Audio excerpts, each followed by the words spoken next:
Hi കൂട്ടുകാരെ, പുതിയൊരു വീഡിയോയിലേക്ക് എല്ലാവർക്കും സ്വാഗതം. അങ്ങനെ ചീരു അണിഞ്ഞൊരുങ്ങിയിരിക്കുകയാണ് കേട്ടോ. ഭാനുമ പറയണം, മഞ്ചാടി പറയുന്നത് പോലെ 40, അതായത് 1 മാസം പോലും ആവാത്ത പെണ്ണെന്ന് ആരും പറയില്ല എന്ന് പറയണം കേട്ടോ. എന്തൊരു മൊഞ്ചാണ് എന്ന് പറയുന്നുണ്ട്.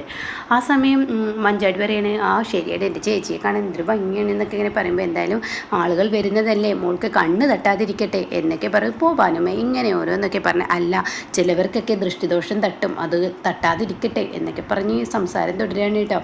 ഇതേ സമയം കാണിക്കുന്നത് ശ്യാം, സോന, സുശീല മുങ്ങിയിരിക്കുന്നു. സുശീലയെ കാണാനില്ല കേട്ടോ. അപ്പോൾ ഇവർ മൊത്തത്തിൽ അന്വേഷിച്ച് വന്നിരിക്കുകയാണ്. അമ്മ അവിടെ എങ്ങും ഇല്ല, അവിടെ ഒന്നും കാണാനില്ല എന്ന് പറയും കേട്ടോ. ഈ സമയം ഇനി എന്താ ചെയ്യുക, അമ്മ എങ്ങോട്ടാണ് പോയതെന്ന് അറിയില്ലല്ലോ. ഇന്ദ്രേട്ടനോ അനുചേച്ചി ഇവിടെ നിന്ന് പോയ സ്ഥിതിക്ക് ഇനിയിപ്പോൾ അമ്മ എങ്ങോട്ടൊക്കെ പോയി എന്ന് അറിയാൻ പറ്റില്ലല്ലോ എന്നൊക്കെ ഇങ്ങനെ പറയണം. അത് കേട്ട ഉടൻ തന്നെ എന്ത് ചെയ്യാനാണ്, എങ്ങോട്ടാണ് പോയതെന്ന് ആർക്കും അറിയില്ല. ഇത് മനഃപൂർവ്വം മനുഷ്യനെ മെനക്കെടുത്താൻ വേണ്ടി ചെയ്യുകയാണ്. അപ്പോഴേക്കും സോന പറയണേ, ഇന്ദ്രേട്ട ഇവിടെ ഇല്ലാത്തത് കൊണ്ട് തന്നെ പ്രശ്നമാവും, നിങ്ങളൊന്ന് അന്വേഷിക്കുമെന്ന് പറയുമ്പോൾ ഷ്യാമു പറയണേ, നിങ്ങളുടെയൊക്കെ കയ്യിലായിരുന്നല്ലോ അമ്മ, നിങ്ങളുടെ ഉത്തരവാദിത്തമല്ല അമ്മ എങ്ങോട്ടാണ് പോകുന്നത് നോക്കാൻ. അത് കേട്ട ഉടൻ തന്നെ സോന പറയണേ, അങ്ങനെയൊന്നും നോക്കാൻ പറ്റില്ല എൻ്റെ ശ്യാമേട്ട, എത്ര നോക്കിയാലും അമ്മ ഓടാൻ വിചാരിച്ചിട്ടുണ്ടെങ്കിൽ ഓടും എന്ന് പറയണ്ട. അത് കേട്ട ഉടൻ തന്നെ പ്രതിഭ പറയണേ, ആരോ എന്തോ വിളിച്ചതുപോലെ പോയ പോലെ എനിക്ക് തോന്നിയത്, ഒരു ഫോൺ കോൾ വന്നതുപോലെ ഓടുന്നത് പോലെ എനിക്ക് തോന്നിയെന്ന് പറയണ്ട. അത് കേട്ട ഉടനെ പറയണേ, അങ്ങനെയുണ്ടായോ? അങ്ങനെയുണ്ടായോ? അപ്പോൾ സോന പറയുന്നത്, പ്രതിഭ പറഞ്ഞപ്പോഴാണ് ഞാനും അത് ഓർക്കുന്നത്, ഒരു ഫോൺ വന്നതുപോലെ ഓടുന്നത് പോലെയാണ് എനിക്ക് തോന്നിയത്, വഴിയിൽ ആരോ കാത്തു നിൽക്കുന്ന അങ്ങനത്തെ ഒരു ഓട്ടാണ് ഉണ്ടായിരിക്കുന്നതെന്ന് പറയട്ടോ. ഇത് കേൾക്കുന്നതിനോടുകൂടി ഇനിയിപ്പോൾ എങ്ങോട്ടാണ് പോയത്, ഇനിയിപ്പോൾ ദൂരെ അമ്പലത്തിലോട്ട് അങ്ങനെ എങ്ങനെയെങ്കിലും ആയിരിക്കുമോ എന്നൊക്കെ ചോദിക്കുമ്പോൾ അവർ തമ്മിൽ പരസ്പരം പറയുന്നുണ്ട്. ഒരുപക്ഷെ അങ്ങനെ ആയിരിക്കാം എന്ന് അവർ പരസ്പരം പറയണം കേട്ടോ. ഇതേ സമയം ഇനിയിപ്പോൾ സത്യം പറയണേ, ഒരുപക്ഷെ പഞ്ചരത്നത്തിലോട്ടായിരിക്കുമോ ഇനി പോയിട്ടുണ്ടാവുക. അങ്ങോട്ട് പോയില്ല, വിളിക്കാത്ത ഒരു പരിപാടിക്ക് അമ്മ പോകുന്നൊരു പരിപാടി ഇല്ലെന്ന് അപ്പുറം വേറൊരാളും പറയണ്ടോ. അങ്ങനെ പരസ്പരം അങ്ങോട്ടും ഇങ്ങോട്ടും ഇങ്ങനെ പറച്ചിൽ തുടങ്ങുകയാണ്. അങ്ങനെ ലാസ്റ്റ് ഷ്യാമു പറയണത്, എന്നാൽ നമുക്കൊരു പണി ചെയ്യാം, നമുക്ക് അങ്ങോട്ടേക്ക് പോയാലോ, പഞ്ചരത്നത്തിലോട്ട് പോകുന്ന വഴിക്ക് ഷ്യാമിനെയും അർഷയുടെയും വീട്ടിലൊന്ന് പോയി നോക്കാം, അവിടേറ്റ് വന്നിട്ടുണ്ടോ എന്ന് നമുക്ക് നോക്കാമല്ലോ എന്ന് പറയാം കേട്ടോ. അപ്പോൾ സമയം അത് ശരിയാണെന്ന് പറയണേ. പിന്നീട് കാണിക്കുന്ന അനുപമയും അമ്പിളിയാണ്, അവരിങ്ങനെ ചായ ഉണ്ടാക്കി കൊടുക്കുകയാണ്. അപ്പോൾ ഉടൻ തന്നെ പറയണേ, നിൻ്റെ അമ്മായിമ്മ അപ്പോൾ ആകെ പെട്ടൂലേ എന്ന് പറയണേ. അത് കേട്ട് അനുപമ പറയണം, അവരുടെ ദയനീയാവസ്ഥ കാണുമ്പോൾ എനിക്ക് തന്നെ സങ്കടം തോന്നും, ഒരുപാട് ബുദ്ധിമുട്ടുന്നുണ്ട്, അവർക്ക് ആരും ഇല്ലാത്ത അവസ്ഥയിലാണ്, എങ്ങനെ ഇതിൽ കഴിഞ്ഞിരുന്നവരാണ്, രാജ്ഞിയെ പോലെ കഴിഞ്ഞിരുന്നവർ ഇന്ന് ദാസിയുടെ ആ ഒരു ഇതുപോലും മക്കൾ കൊടുക്കുന്നില്ല, ആ അവസ്ഥയിൽ എത്തിയെന്നൊക്കെ അങ്ങനെ പറയണേ. ആ സമയം അവർ ദാസിയോ എന്തോ ആയിക്കോട്ടെ, അവർ നിന്നെ ഒരുപാട് പാഠം പഠിപ്പിച്ചിട്ടുണ്ട്, ആ പാഠം കൊണ്ട് തന്നെ അവർക്ക് കിട്ടേണ്ട ശിക്ഷ തന്നെ അവർക്ക് കിട്ടിയിട്ടുള്ളത്, അവരത് അനുഭവിക്കട്ടെ, നീ അത് കണ്ടിട്ടൊന്നും പറയാനൊന്നും നിൽക്കേണ്ട എന്ന് പറയും കേട്ടോ. അപ്പോൾ ഈ സമയം ഇതിനിടയ്ക്ക് അവരൊന്ന് കാണാതായി അമ്പലത്തിലോട്ട് പോയി, എവിടേക്ക് ചുറ്റും അല്ലെങ്കിൽ അങ്ങോട്ടേക്ക് എത്തിയെന്നൊക്കെ പറയണം കേട്ടോ. എന്തായാലും അവരിപ്പോൾ ഒതുങ്ങിയത് നീ നോക്കണ്ട, എന്തായാലും അവരുടെ പക എപ്പോഴും പുറത്ത് വരികയെന്ന് പറയാൻ പറ്റില്ല. ഇതുപോലെ തന്നെ ആ ഹർഷയും അപ്പോഴേക്കും പറയണേ, ഹർഷ കൈയൊഴിഞ്ഞു എന്നൊക്കെ തോന്നുന്നത്, ഹർഷ കൈയൊഴിഞ്ഞ ഒരവസ്ഥയിലാണ് ഞങ്ങൾക്കൊക്കെ തോന്നിയതെന്ന് പറയുമ്പോൾ ഉടൻ തന്നെ പറയണേ, ഹർഷയും ഇതുപോലത്തെ ഒരവസ്ഥയിൽ എത്തണമെങ്കിലാണ് അവർ രണ്ടുപേരും നന്നാവത്തുള്ളൂ എന്നൊക്കെ പറയണേ കേട്ടോ. ആ സമയം ശരിയാണെന്ന് പറയണേ. ഇതേ സമയം മോളെ, നീ കുഞ്ഞുങ്ങൾക്ക് പാല് കൊടുക്കുക, ലച്ചുവിനും വിച്ചുവിനും പാലൊക്കെ കൊടുക്കുക, ബിസ്ക്കറ്റ് അപ്പുറത്തുണ്ട്, ഇനി എന്തായാലും കൊടുക്കുക. അപ്പോഴേക്കും ചേച്ചി ചായ ഇട്, അവരിനി എത്തുമ്പോഴേക്കും ചായ ഒരുമിച്ച് കുടിക്കുക, അതിനൊന്നൊക്കെ എല്ലാം നേരം ഉണ്ടാവും ഇനി തോന്നുന്നില്ല എന്നൊക്കെ പറയണം കേട്ടോ. എന്നാൽ ഈ സമയം ഇപ്പുറത്താണെങ്കിലോ ഇങ്ങനെ രഘു ഉമ്മറപ്പടിയിൽ തന്നെ നിൽക്കുകയാണ് കേട്ടോ, കയറുന്നില്ല, പുറത്താണ് രഘു നിൽക്കുന്നത്. അങ്ങനെ രഘു ഇങ്ങനെ ഓരോ കാര്യങ്ങൾ ഇങ്ങനെ പറയുകയാണ്. അതായത് മാഷ് പറയണേ, ഈ സമയം വരെ ആരോരും എത്തിയിട്ടില്ല, എന്താ അപ്പോൾ ഇതെന്ന് പറയണേ. അപ്പോൾ ദാസ് പറയണേ, ശരിയാണ്, ഈ സമയം വരെ എത്തിയിട്ടില്ല. അപ്പോഴേക്കും രാമനാഥൻ പറയണേ, ഇതുവരെ എത്തിയിട്ടില്ല, എന്ത് പറ്റിയെന്ന് അറിയില്ലല്ലോ, എന്താണ് അവർക്ക് സംഭവിച്ചതെന്ന് അറിയില്ല, എന്തായാലും മുഹൂർത്തത്തിന് ഇനിയും സമയമുണ്ടല്ലോ, പേടിക്കാനൊന്നുമില്ലല്ലോ, 10:00-ക്കല്ലേ മുഹൂർത്തം എന്ന് അപ്പോഴേക്കും വേറൊരാൾ പറയണം കേട്ടോ. എന്തായാലും ഇനി നടക്കട്ടെ, കാര്യങ്ങളൊക്കെ അതിൻ്റെ ഭംഗി പോലെ നടക്കണം. എന്തായാലും നമുക്ക് ഇന്ദ്രൻ പറയണേ, നമുക്ക് രഘു അകത്തോട്ട് കയറിയിട്ട് നമുക്ക് എന്തെങ്കിലും ചെയ്തു വെക്കാനുണ്ടെന്ന് നോക്കുക, അപ്പോഴേക്കും അവരെത്തുമായിരിക്കും എന്നൊക്കെ അങ്ങനെ പറയാണ്. ആ സമയം രഘു പറയണേ, ഇന്ദ്ര ഞാൻ കയറണമെന്നില്ല, കാരണം നീ അനുവിനോട് പറഞ്ഞാൽ അനു ഒരുക്കിക്കോളൂ എന്ന് പറയട്ടോ. ഇത് കേട്ടോടെ തന്നെ ഇവിടെ രാമനാഥൻ ചോദിക്കാൻ, ഞാൻ വന്നത് മുതൽ ശ്രദ്ധിക്കുന്നു രഘു, നീ എന്താ മുറ്റത്ത് തന്നെ നിൽക്കുന്നത്, എനിക്ക് എന്താ പ്രശ്നം? അപ്പോൾ മാഷിൻ്റെ മുഖം മാറുന്നുണ്ട്, നീ എന്താ അകത്തോട്ട് കയറാത്ത, നീ എന്താ നിൽക്കാത്ത, നിങ്ങളൊക്കെ നിൽക്കുമ്പോൾ ഞാനിങ്ങനെ അകത്ത് കയറുക, നിങ്ങളൊക്കെ ഇവിടെ ഇരിക്കല്ലേ, അപ്പോൾ ഇങ്ങനെ ഞാൻ അകത്ത് കയറുക എന്ന് പറയുന്നുണ്ട് കേട്ടോ. അങ്ങനെ ഇന്ദ്രൻ്റെ കാര്യങ്ങൾ മനസ്സിലായി, ഇന്ദ്ര അങ്ങ് പോവുകയാണ്. എന്നാൽ ഈ സമയം എന്താണ് ഇവിടെ സംഭവിക്കുന്നതെന്നറിയാതെ അവനത് നിൽക്കുന്നുണ്ട് കേട്ടോ. പിന്നീട് ചിരുവിനെ തന്നെയാണ് കാണിക്കുന്നത്. ചിരുവിന് ഇങ്ങനെ ഡ്രസ്സൊക്കെ അണിഞ്ഞൊരുക്കി കൊടുക്കുകയാണ്.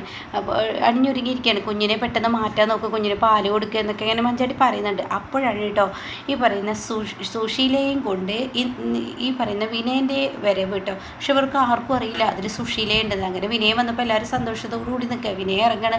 അച്ഛാ നേരം വഴുകിയോ, സോറി കേട്ടോ, ട്രാഫിക്കിൽ പെട്ട് ബ്ലോക്ക് ഉണ്ടായി, അതുകൊണ്ടൊക്കെ നേരം വഴുകിയത് എന്നൊക്കെ ഇങ്ങനെ പറഞ്ഞിട്ട് ഓരോരുത്തരായി വണ്ടിയിൽ നിന്ന് ഇറങ്ങുമ്പോൾ അച്ഛാ എനിക്ക് മൂന്ന് ആളായിട്ട് വരാൻ പറ്റാത്തതുകൊണ്ട് എനിക്കൊരു ചീഫ് ഗസ്റ്റ് ഉണ്ട്, ആരെ കാണിച്ചിട്ട് എന്നൊക്കെ പറഞ്ഞ് വിനയം തകൃതിയായി അഭിനയിച്ചിട്ട് ആ ഒരു കാര്യങ്ങൾ പറയണ്ട. അപ്പോഴേക്കും അതിനെന്തന്നെയും വിളിച്ചോ എന്നൊക്കെ മാഷും പറയണം. അങ്ങനെ ആ ഗസ്റ്റിനെ കാണാൻ എല്ലാവരും കാത്തു നിൽക്കുമ്പോൾ ഡോറ് തുറക്കുന്ന കാഴ്ച സുശീലയെ ആയിരിക്കട്ടോ. സുശീലയെ കാണുന്നതിനോടുകൂടി ഇന്ദ്രൻ അങ്ങ് പൊട്ടിത്തെറിക്കുകയാണ്. വിനയ, നീ ഞങ്ങൾ അപമാനിക്കുകയാണ്. എന്തിനു വേണ്ടിയാണ് ഞങ്ങളെ നീ അപമാനിക്കുന്നത്? എൻ്റെ അമ്മയെ വിളിച്ചു കൊണ്ടുവരാൻ നിന്നോട് ആരാ പറഞ്ഞത്? ഇവിടെ ആരും ക്ഷണിക്കാത്തോടത്ത് എൻ്റെ അമ്മ എന്തിനാ വന്നിരിക്കുന്നതെന്ന് പറയട്ടോ. അത് കേട്ട ഉടൻ തന്നെ വിനയം പറയണേ, അതെ എന്താ ഇന്ദ്രേട്ട ഇങ്ങനെയൊക്കെ സംസാരിക്കുന്നത്? ഇത് എൻ്റെ കുഞ്ഞിൻ്റെ നൂലുകെട്ടല്ലേ? അപ്പോൾ എൻ്റെ കുഞ്ഞിൻ്റെ നൂലുകെട്ട് കിടക്കുമ്പോൾ ഞാൻ ആര് ക്ഷണിക്കണ്ട എന്നുള്ളത് എൻ്റെ ഉത്തരവാദിത്തമല്ലേ? മാത്രമല്ല 3 ആളുകളായിട്ട് എനിക്ക് വരാൻ പറ്റത്തില്ലല്ലോ. അതുകൊണ്ട് ഞാൻ 4മതൊരാളെ കൂട്ടി, ദാസങ്ങളിനെ ഞാൻ ഒരുപാട് വിളിച്ചതാണ്, ദാസങ്ങൾ വന്നില്ല. അപ്പം പിന്നെ എനിക്ക് 3 ആളായിട്ട് വരാൻ പറ്റാത്തതുകൊണ്ട് 4മതുള്ള ഒരാളെ കൂട്ടി. അതിനെന്താ തെറ്റ്? എന്താച്ചാ എന്തെങ്കിലും തെറ്റുണ്ടോ? അപ്പോഴേക്കും സുശീല പറയണം, ഞാൻ വന്നത് നിങ്ങൾക്ക് ഇഷ്ടപ്പെട്ടിട്ടില്ലെങ്കിൽ മാഷ് പറയട്ടെ, ഞാൻ പോയിക്കോളാം എന്ന് പറയട്ടോ.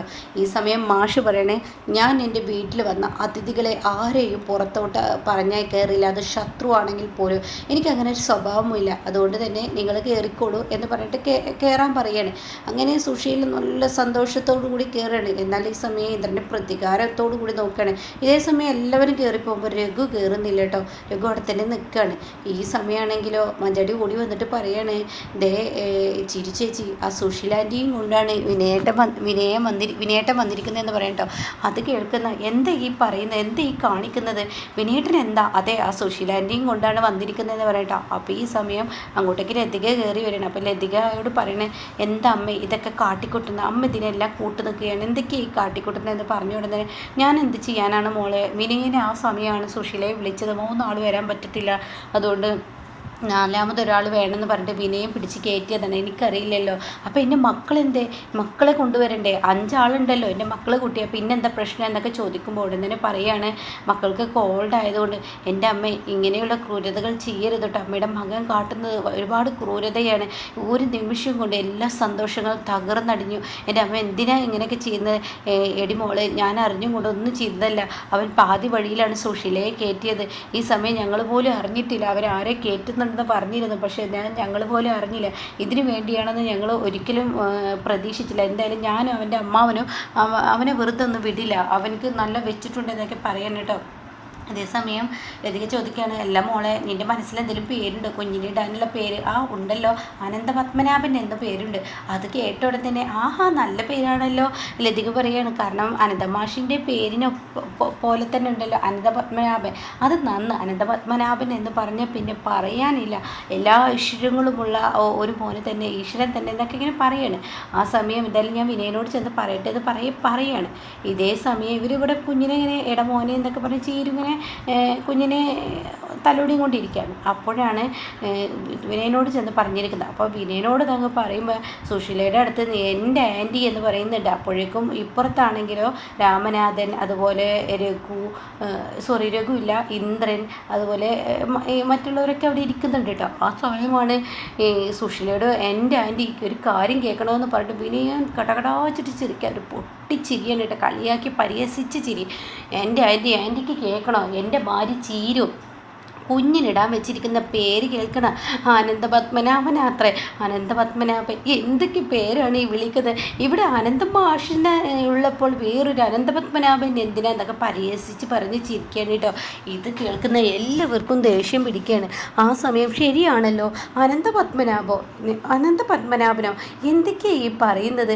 അനന്തപത്മനാഭനാത്രേ, അതൊന്നും നന്നല്ല. ഞാൻ എൻ്റെ കുഞ്ഞിനിടാൻ വെച്ച നല്ലൊരു പേരുണ്ട്. അപ്പോൾ വിനയനോട് ലതിക പറയണേ, എടാ നീ എന്താണ് എന്താടാ ഇങ്ങനെ ഒന്ന് ഒതുങ്ങടാ എന്നൊക്കെ പറയുന്നുണ്ട്. അപ്പോൾ ആ സമയം വിനയൻ ഒതുങ്ങില്ല കേട്ടോ. വിനയന് അഹങ്കാരം തലക്ക് പിടിച്ചിരിക്കുകയാണ്. ഇതെല്ലാം തല കുത്തനെ വീഴാൻ പോവാണെന്ന് വിനയൻ അറിയില്ല. അങ്ങനെ ഈ സമയം വിനയനാണെങ്കിലോ ഇങ്ങനെ സന്തോഷത്തോട് കൂടിയിട്ട് വിനയൻ്റെ അപ്പോഴാണ് അമ്പിളി ആ വഴി ചായ കൊണ്ടുവരുന്നത്. അപ്പോൾ എല്ലാവരും ചായ കുടിക്കാതിരിക്കുക എന്നൊക്കെ പറയാണ്. വാ ആൻറ്റി എന്നൊക്കെ പറഞ്ഞിട്ട് വിളിക്കുകയാണ്. ആ സമയം വിനയനോട് ഇന്ദ്രൻ വന്നിട്ട് പറയണേ, നീ ചായ കുടിച്ചോ? ഞാൻ ചായ കുടിക്കുന്നില്ല, കാരണം ഞാൻ അങ്ങോട്ട് പുറത്ത് പോട്ടെ, നീ പാലും വെള്ളമല്ലേ കുടിക്കുള്ളൂ എന്ന് പറഞ്ഞിട്ട് ഇന്ദ്രനെ കളിയാക്കുന്നുണ്ട് കേട്ടോ. ആ സമയം ഇന്ദ്രനെ രഘുവിനെ വിളിക്കാൻ വേണ്ടി പോവുകയാണ്. ഇതേ സമയം മാഷാണെങ്കിലോ തൻ്റെ ഭാര്യയുടെ അടുത്തോട്ട് പോകുന്നുണ്ട്. അപ്പോൾ മാഷിൻ്റെ മുഖമൊക്കെ ആകെ മാറി മറിഞ്ഞിട്ടുണ്ട്. വളരെ ഗൗരവത്തോടു കൂടിയാണ് തൻ്റെ ഭാര്യയുടെ ലക്ഷ്മിയുടെ അടുത്ത് നിന്നിട്ട് എന്തൊക്കെയോ ഒന്നിങ്ങനെ പറയുന്നുണ്ട്. നിലവിളക്ക് കത്തിച്ചിട്ടുണ്ട് കേട്ടോ. അപ്പോഴേക്കും ഇവിടെയാണെങ്കിൽ കുഞ്ഞിനുള്ള ആ ഒരു സെറ്റപ്പ്, നൂലുകെട്ട് ചടങ്ങിനുള്ള ആ കാര്യങ്ങളൊക്കെ ഇവിടെ ഭാനുമ്മയും അമ്പിളിയും മഞ്ചാടിയും കൂടി ചെയ്ത് കൂട്ടുന്ന ആ ഒരു രംഗമാണ് കേട്ടോ. അപ്പോൾ ഇങ്ങനെയൊക്കെയുള്ള ഒരു എപ്പിസോഡാണ് ഇപ്പോൾ വന്നിരിക്കുന്നത് കേട്ടോ.